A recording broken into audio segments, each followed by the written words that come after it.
Hello everyone, आज हम बात करेंगे एक बहुत ही इंटरेस्टिंग मैथमेटिकल कॉन्सेप्ट की, दैट इज बेनफोर्ड्स लॉ। ये एक हिडन नंबर पैटर्न है जो रियल लाइफ डेटा में भी नेचुरली मिलता है। और सबसे इंटरेस्टिंग बात, इसका यूज फ्रॉड डिटेक्शन और फॉरेंसिक अकाउंटिंग में भी होता है।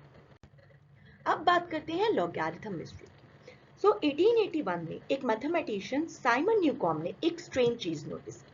उन्होंने देखा कि लॉगरिथम बुक्स में वो पेजेस ज्यादा यूज होते हैं जो डिजिट 1 से स्टार्ट होते हैं या डिजिट 1 को बिलोंग करते हैं, as compare to the digits belonging to number 9। तब उन्होंने रियलाइज किया कि real life numbers equal distribution follow नहीं करते। छोटे डिजिट्स नेचुरली ज्यादा बार अपीयर होते हैं as compare to the higher digits. अब बात करते हैं बेनफिट्स लॉ के कोर प्रिंसिपल की। बेनफिट्स लॉ के according naturally occurring data set में फर्स्ट डिजिट रैंडम नहीं होता। डिजिट 1 ऑलमोस्ट 30 टाइम्स आता है, जबकि डिजिट 9 अराउंड 5 टाइम्स अकर होता है।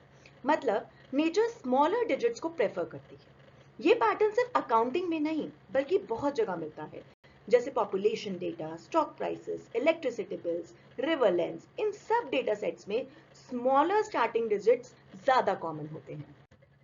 As per Benford's law, nature prefers small numbers and the distribution follows a logarithmic decay and not a flat line. अब इसका क्या मतलब है? इसका मतलब ये होता है कि एक नेचुरली अकरिंग डेटा सेट में ऐसे नंबर्स जिसका फर्स्ट डिजिट स्मॉलर नंबर से स्टार्ट होता है, लाइक 1, 2, आर अकरिंग मोर, जिनकी प्रोबेबिलिटी ज्यादा होती है अकर होने की एक डेटा सेट में, as compare to the numbers starting with higher digits like 7, 8 and 9. अब बात करते हैं बेनफोर्ड्स लॉ लैंडमार्क डिस्कवरी की। 1938 में फिजिसिस्ट फ्रैंक बेनफोर्ड ने इस पैटर्न को प्रॉपर्ली टेस्ट किया। उन्होंने 20,000 से ज्यादा डेटा सेट्स एनालाइज किए, including river lens, baseball stats and street addresses, और ऑलमोस्ट हर जगह उन्हें सेम डिजिट पैटर्न मिला। तब से इस रूल को बेनफोर्ड्स लॉ कहा जाने लगा। Now let's understand why fake data fails. Humans naturally random numbers create नहीं कर पाते. They are terrible at generating randomness. So जब लोग fake data बनाते हैं तो वो digits को evenly distribute कर देते हैं and it looks like a flat curve.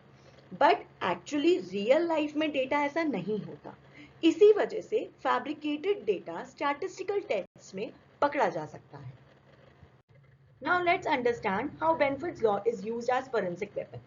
1992 में रिसर्चर मार्क ने बेनफोर्ड्स लॉ को फ्रॉड डिटेक्शन में यूज करना स्टार्ट किया।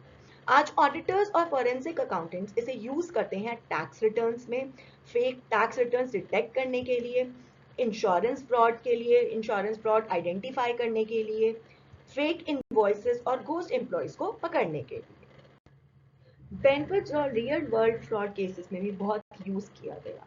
ये लॉ इन्वेस्टिगेटर्स को सस्पिशियस ट्रांजैक्शंस आइडेंटिफाई करने में हेल्प करता है। लार्ज डेटा सेट में मिलियंस ऑफ ट्रांजैक्शंस होते हैं। बेनफोर्ड्स लॉ ऑडिटर्स को हेल्प करता है सस्पिशियस रिकॉर्ड्स फिल्टर करने में। मतलब थाउजेंड्स ऑफ एंट्रीज में सिर्फ वो रिकॉर्ड्स आइडेंटिफाई हो जाते हैं जिनको फर्दर इन्वेस्टिगेशन की जरूरत होती है। It is like finding the needle in the haystack. In the end, I would like to conclude that Benford's law is an investigative tool and not a verdict. Benford's law fraud का direct proof नहीं है। ये सिर्फ एक warning signal देता है कि data unusual है। Final investigation और judgment humans ही करते हैं। लेकिन forensic accounting में Benford's law एक powerful analytical tool माना गया है। I hope आपको ये वीडियो अच्छा लगा होगा। Thank you so much for watching.